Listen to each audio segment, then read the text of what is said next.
very much. We have a really special treat today for you. Our speaker today is Brian Dickinson, and before I bring him up, I just want to say, my wife and I were on a vacation. Can you have a vacation when you're retired?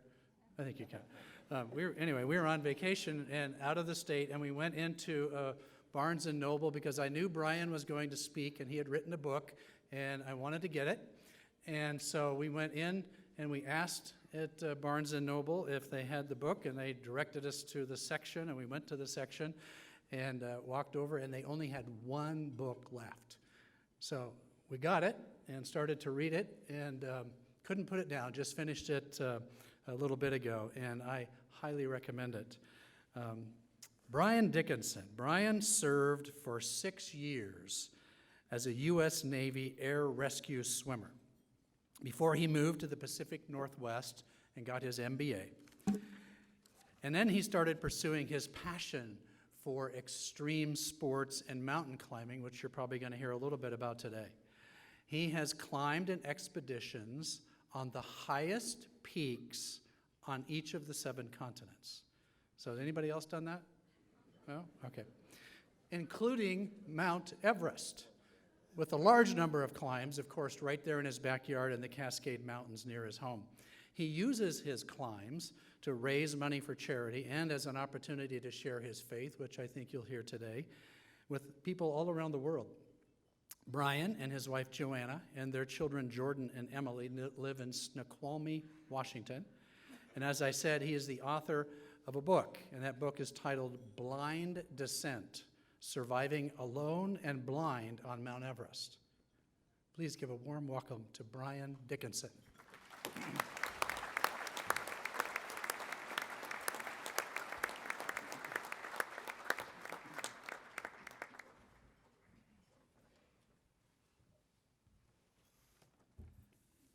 Thank you. Well, enough about me. Let's kick it off with a video.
right.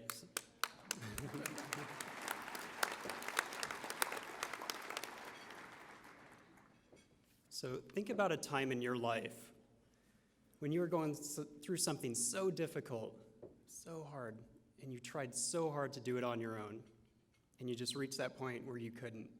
You just could not go on. I reached that point on May 15th, 2011, on the summit of Everest. So Mount Everest, highest point in the world, stands at 29,035 feet. There's only a third of the air up there, a third of the ozone. You cannot survive. If you were to pluck your body from where you're at right now, put you on the summit, within seconds you'd pass out and die. So when I was flying here, came in from Seattle, the cruising altitude was 25,000 feet. So I would have still had to look up a vertical mile to see the top of Everest. So why do it, right? It's stupid. Thank you. Let's see what Pat Robertson has to say about it. Climbing Everest is a foolish thing. I mean, it really is foolish. And there you have it. Validated. I love this because it just shows that we're all wired differently. And probably some decent emotional intelligence on Pat's part. Everyone know who Pat Robertson is. He's hosted the 700 Club for the past 100 or so years. And he's done amazing things, but we're a little bit different. And what I love about this as well is they just sent a film crew out, did a full reenactment on my story, played it, and then he trashes me. I love this guy. We're just all different. So Everest Base Camp, just getting to base camp, let's not even talk about the mountain. Base camp stands at 17,500 feet. It's 38 miles on foot through the Khumbu Valley, and it takes a week and a half, 10, maybe 2 weeks. And if you think about that, 17,500 feet, what's your highest peak here in Idaho? 12 something, right? So it's another vertical mile, that's just base camp, higher than your highest peak here. So it's a big deal just getting to base camp. I highly recommend it. But it is amazing because you're going through the Khumbu region in Nepal, and you see these amazing villages, and they just get worse and worse as you get higher at altitude. Just food, everything. It's survival on its own. Sorry, I'm having a clicker delay. And being immersed with the Sherpa, which are the local people there. Just amazing, just very basic people, but they'll give you the shirt off their back. Just super strong climbers, porters, farmers, whatever they're doing. This guy had a load. Looked like some hay or something for the yaks up higher. And when I climbed in 2011, so it's a 2-month expedition. There we go. So I climbed independent. I wasn't part of a big group. So I had some Sherpa support. On the left is Pasong. We're still really good friends. And then had some like cooks at different camps. But above like Camp 1, Camp 2, you're pretty much on your own. But great people.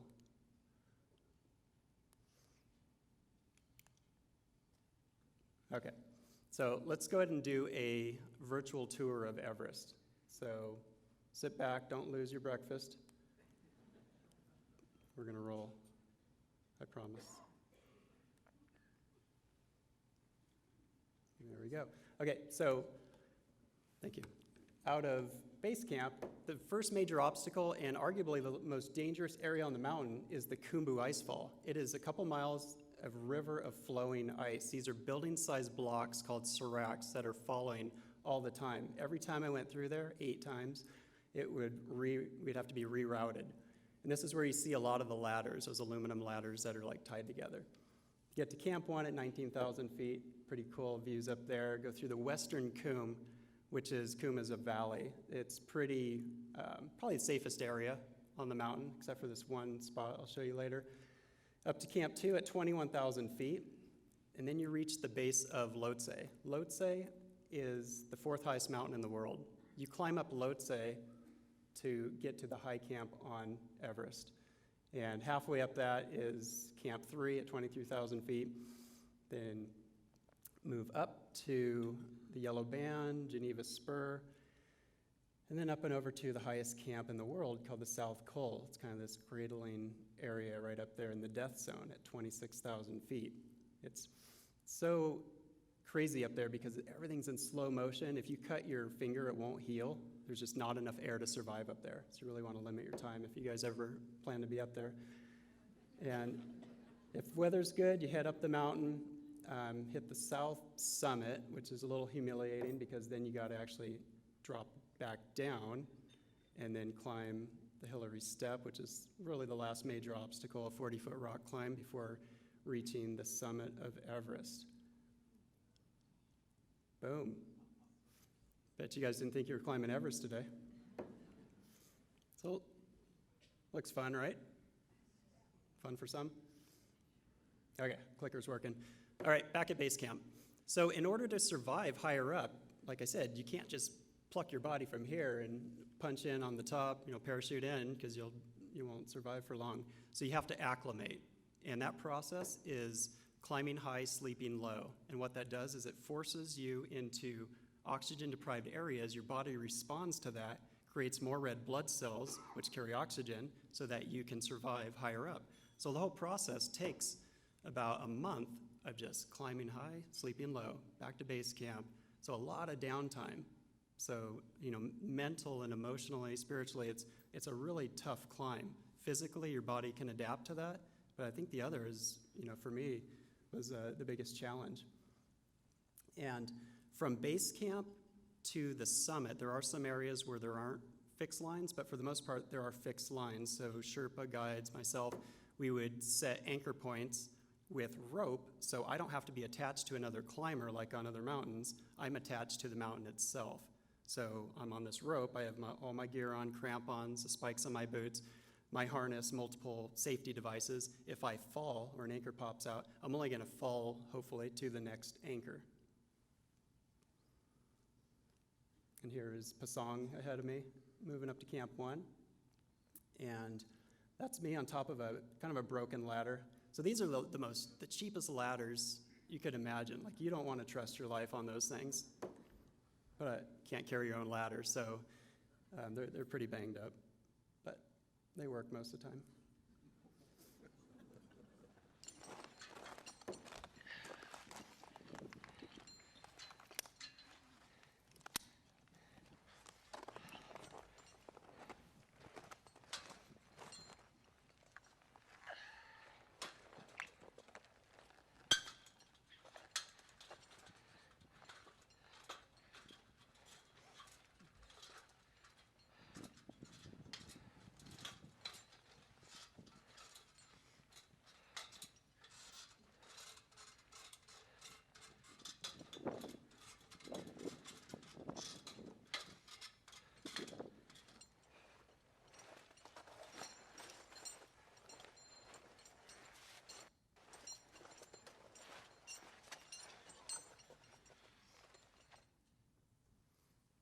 Does that look cool?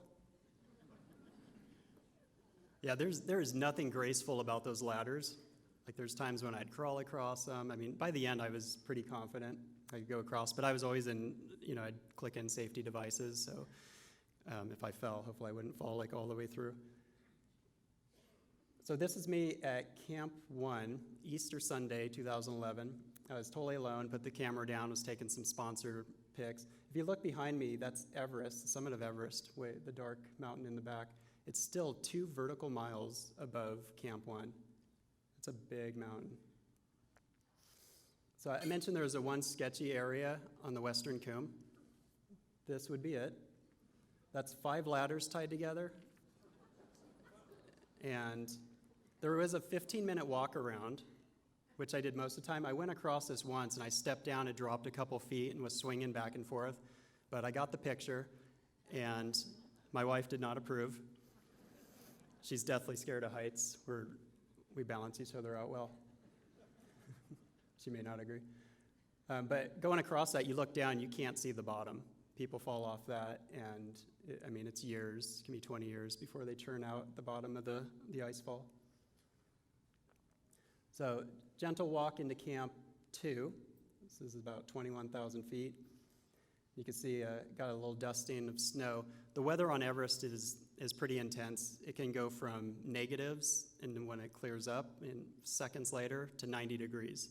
So I'm wearing a full down suit, and I have to be very aware of what my body is doing. If I start sweating, and then a second later it's down in the negatives, I can get hypothermia. So it's a constant show of, derobing and re-robing and all those fun things. And this is the base of Lhotse. So this is where it gets real. This is a straight up ice, rock, snow climb. It's like climbing up a wall for miles. And that's looking up, and this is looking down. So you can see my friend Pasong coming up. I don't know if you can see him there, but it is, if you slip and fall, if you come off those fixed lines, it's game over. So you want to stay connected to the fixed lines. And this is where we start using supplemental oxygen. So it's not like scuba where it's 100% compressed. If you came off of that, then you'd pass out and die. So it's mixed with the outside air, kind of like World War II pilots used. But each bottle weighs about 15 pounds, so it is a balance, but definitely keeps me warm. I woke up one morning and everything just was frozen solid except for me. So I figured, that's working. So from here, I'm going to take you on my summit push. This would have been May 14th, 2011. It was just myself and Pasong. I had a friend who was a camp below me, so we were kind of staggered, but Pasong and I were heading up Lhotse face. You can see it's pretty steep. Those guys are actually coming down. We hit 70-mile-an-hour gusts of wind, so like every step forward was like 2 steps back. So it was tough. Got about 1,000 feet above Camp 3, and I anchored off to get some water. And I have a system. So I have my goggles, I have my oxygen, which has a strap that goes over my forehead and straps all around. So I have to remove all that stuff to get water. Remember, I'm anchored on the side of a cliff.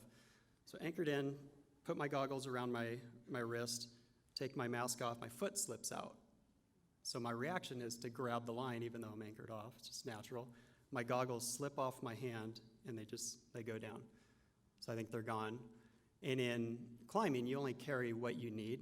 So you think, well, don't you need extra goggles? Not normally, because they end up breaking in your bag and you only have so much space. So my one pair goes, and I'm like, that's not good.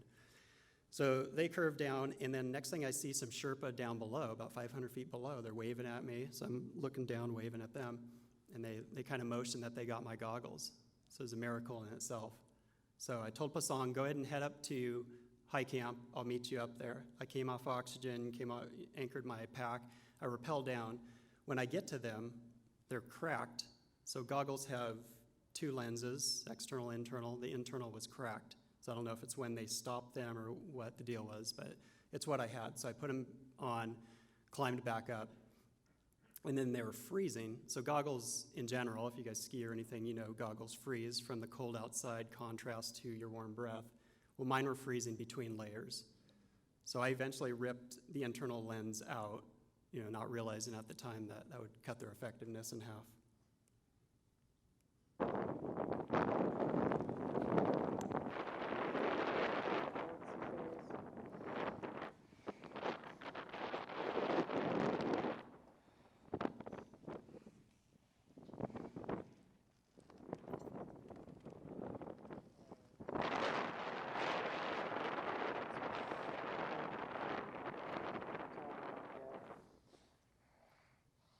Can't see a thing in these goggles, they're all fogged up. Can't see glasses.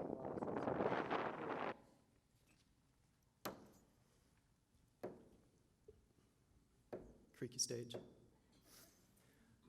It's a fact for my story. So you can see, I don't know if you can see in the middle there, you can see like the cracks before I rip the internal lens out, and they're freezing the moisture condensation that's building up in there. So you can also see the summit, the wind's whipping off the top. So a couple people summited that day. It must have been treacherous up there. One Japanese climber passed away. Most everyone else got close to the south summit and they headed back. That's not even the summit right there. That's a south summit. The actual summit is another hour beyond that. If you look down to your right on the screen, you see a couple dots. You guys see those? Those are people. Those are climbers. This gives a little perspective of how big the mountain is. So in the early afternoon, I made it to the highest camp in the world, found Pasong, and we made some radio calls to check the weather, make sure that we were good to go for that night. And everything checked out good, said it was going to clear up. We unzip our tent, and it cleared up. That's Everest for you. But there's going to be 50-mile-an-hour gusts the following day, like later in the day. So everyone else was kind of positioning themselves for the day prior, which didn't work out so well, and then the day after. So Pasong and I would be the only two people going for the summit. You guys have seen lines in the news of going up Everest. That was not my experience. It was just the two of us. So it was pretty amazing. So we got our gear all ready, and at sunset, this is the sunset from the highest camp in the world, pretty amazing moments when you try to just like capture those moments and just imprint them in your mind. And as soon as it went down, we started heading up. And this will actually be the last picture that I'm going to show you until the next one, because it's all at night. So on highly glaciated peaks, you climb at night because once the sun comes up, things become very unstable. Those anchor points, made of metal in most cases, become conductors of heat from the sun, and they can melt out. But they're pretty rock solid, like bulletproof throughout the night, and that's the gear that I have, keeps us safe. So the goal is get up to the summit, sun rises, get down safely, quickly. So we head up, and it's just slow motion. Every step takes about 5 seconds. It's really hard to describe because down on sea level or a little bit above that where we're at, you can't experience that, but it's just step, 5 seconds later, step, just super slow moving. You just don't have enough air. Your body is just screaming for more, even though I was fully acclimated and using supplemental oxygen. So I get up to the balcony, which is the halfway point, our rendezvous point, and I had inched away from Pasong, and super strong guy. He had 2 summits of himself for himself already, young guy, just inched away from him. I was up there for about an hour, just hanging out, waiting, and he finally showed up. I'm like, hey man, how you doing? He's like, no feel good. And I'm like, well, do we need to head down? Like, what's going on? He's like, no, I need water. I'm like, okay. So I give him some water, takes a sip, throws up.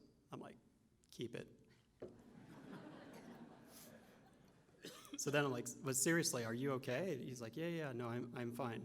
We can continue. So we did. We continued up and got to about 28,000 feet, and it's this rocky, like rock climb, which at sea level would be totally fine, but in the death zone at 28,000 feet, it's a lot of work. And right at the base of that, he tapped out. He says, I can't go on. I'm going to go back to the balcony, which was close to where we're at. It's like, I leave you an oxygen bottle for your way down. And at that moment, I'm in a position to, do something that I've never done before. I've, never climbed Everest, but never soloed it.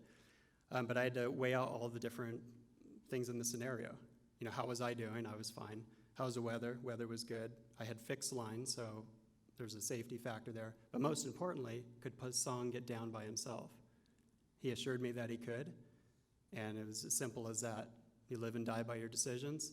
He turned around and went down, and I continued up. And he actually didn't go to the balcony. He ended up going all the way down to high camp, which I didn't know at the time. So I continue up, and I'm rock climbing. I'm trying to find like cracks in the rock to stick one point of my crampons and then like kind of feed myself up on the rope. And it's a lot of work. And I finally reach about the halfway point of that rocky area. I look out to my left and I see this. Pillar step. That's the summit.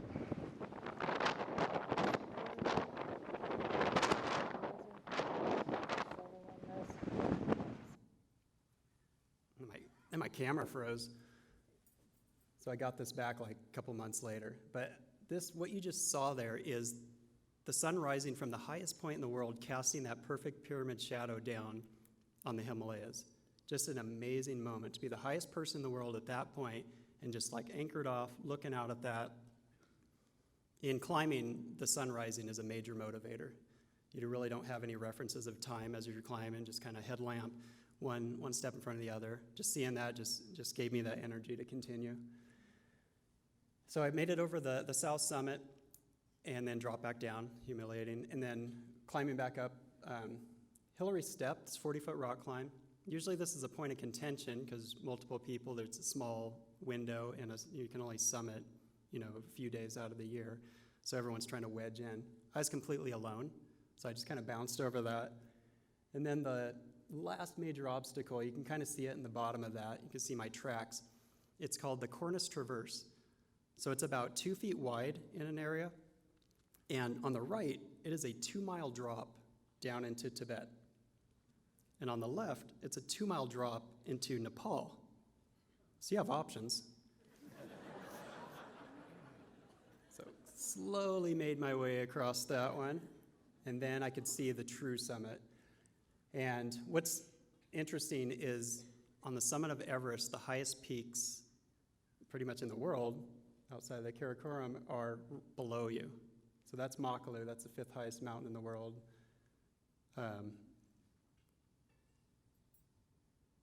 Choyu's out there. There we go. Nuptse, Lhotese's to the left. And then those last few steps are just something that I'm still processing the rest of my life.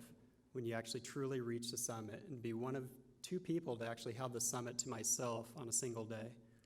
And again, I did not plan this. That's the way it works out sometimes. And just emotion, everything, you don't have a lot of time up there. So it's a lot to process. But I knew I needed to make a radio call. And this was my moment, right? I'm up there and I'm like emotional and I didn't want to come across as that guy, so I had to practice a few times. I want to be like, hello. Practice a few times. This is Brian checking in from the summit of Everest. And it's very simply, and like all the camps came to life. They were all just pumped, cheering and everything. My buddy who was down in Camp 3 at the time, going up to the South Col later that day, he gets on and he's like, congratulations, that's great. He's like, you and Pasang, be safe on the way down and, give us a radio call. And it's at that moment I realized nobody knew I was alone. So I'm like, well, that's cool, but Pasang went down a few hours ago. He's like, you're alone? I'm like, yeah. He's like, okay, well, be careful. Solid advice. So he turns to Lakpa, Sherpa that he's climbing with, has 5 summits, and we'd been climbing together for the last month. Asked, how long is it going to take Brian to get down? And he's like, Brian, probably 2-3 hours to get to high camp. And they wouldn't hear from me for 7. So I take the highest selfie in the world. I get a drink, get a little snack, and you're definitely not hungry at altitude, but you want to force it down because you're just burning calories like crazy. And I take a few steps heading down, and everything goes completely white. So I went snowblind. And I don't know if anyone's been snowblind before. It does happen with skiing and different things. But what it is, it's a sunburning of the cornea. And instead of like everything's black, everything is bright white. You cannot see a thing. If you were to put a light bulb, it's bright white, put a light bulb, put your finger in front of it, you'd know something moved might see a shadow, but there's no way you can focus on it. Usually takes 24 hours to return. I wouldn't fully regain my eyesight for a month and a half. And I remember just the feeling, the pain. It feels like if you break potato chips and put it in your eyelids. Like, yeah, I don't recommend it. But I remember at that moment, I dropped down, grabbed the rope that I was attached to, and just assessed the situation. I'm on the summit of Everest, highest point in the world, completely alone, and I'm blind, and no one's coming to get me. So without overthinking it, without panicking, I stood up and I started moving. Just slowly, every step took forever. I was trying so hard to use my eyes, but they wouldn't work. So I was forced to use my other senses, sound, touch. And this is actually what I was going down. This is a quarter of what I was going down. Here's another quarter.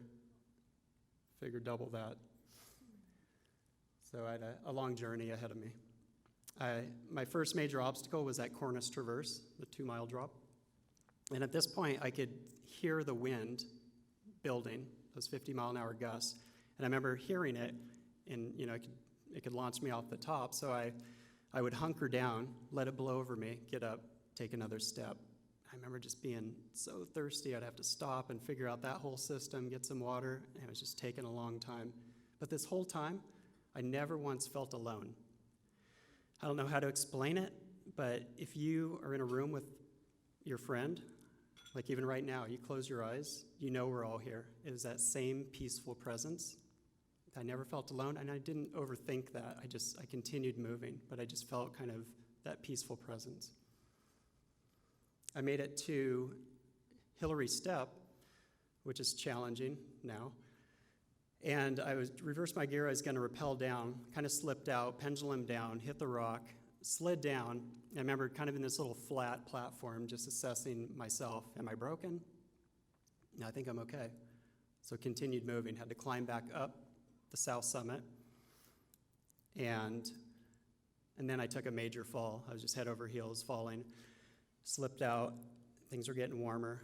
And the rope shock loaded and saved my life. I would have been going for a couple miles.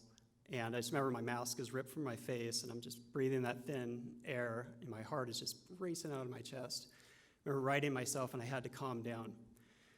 And, panic kills.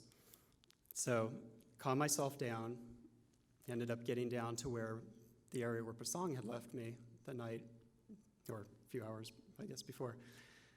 And I almost walked right past it, but there was kind of this thing like glaring in the snow, and I laid down next to it. It was an oxygen bottle that he had left.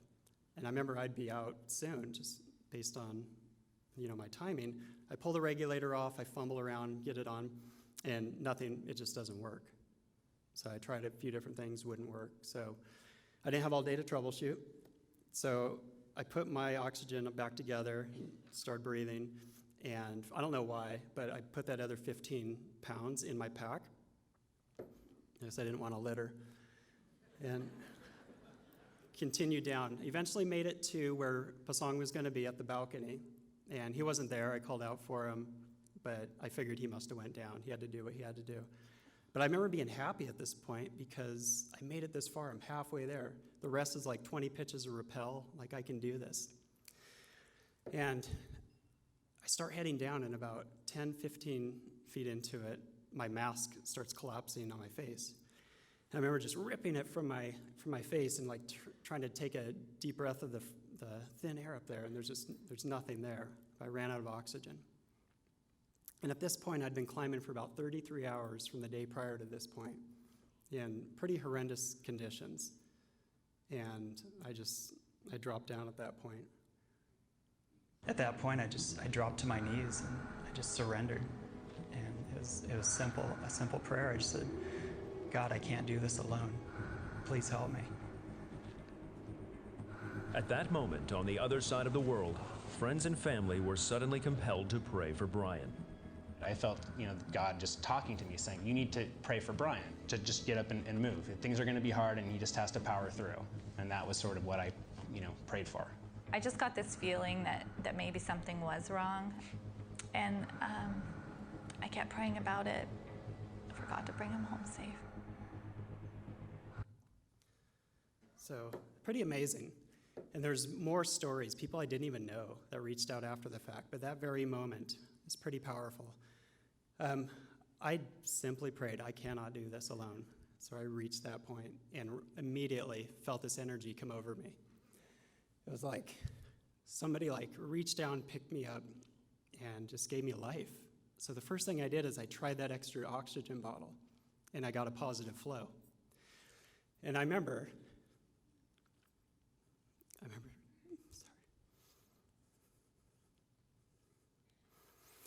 I just remember the pain of the air entering my body. It was like fire. And I didn't overthink it. I put the gear back on, and I started going as fast as I could, rappelling backwards, which is slow motion, but in my mind, I was moving, I was alive. And I remember reaching that last quarter mile, and I'm looking out. I can't see a thing. It's just burning, but it's bright white, but I'd see objects, and it looked like people. They're waving, and I would wave at them, and then I'd get closer, and it'd be a rock, and I'd kick it. I'm like, stupid rock. And then I stopped, and I remember looking out, going, did I die? Am I dead right now? If this is heaven, this sucks. And then out of nowhere, Pasong hugs me. He's like, Brian, you alive? He's like, I'm so sorry I leave you. I'm like, don't worry about it, dude. So this is a picture of Pasong reaching me that my friend took as he was entering the South Pole. So it was pretty amazing to see later in life. So he helped me back to the tent. I gave him my camera. He's checking out my selfie on the top and everything. And I passed out for about 15 hours. My eyes were glued shut. I lost 20 pounds, had black eyes. You see I'm pretty jacked up right there. I didn't regain my eyesight for a month and a half. I still had to get down. I'm still in the death zone. But I had Pasong with me and just kind of very slowly stumbling my way down. Going across the ladders was definitely challenging. And I reached Camp 2 the next day, and I had a friend dial Joanna on the sat phone. So I call her, and she's like all excited. She had heard that I had summited, but no one had a clue what actually was going on. So I'm like, hold on. And there's always a delay with satellite phones. I'm like, I soloed Everest, and I'm blind. And then the phone cuts out. So I own highest selfie and worst spouse phone call ever. So that's on me. She's very forgiving. She's a Christian counselor. But the next day I got through the Khumbu Icefall, and I got to talk to her for an hour. So why am I alive? Why am I here when there's 200 bodies still on that mountain? I don't know. That's something I have to deal with forever.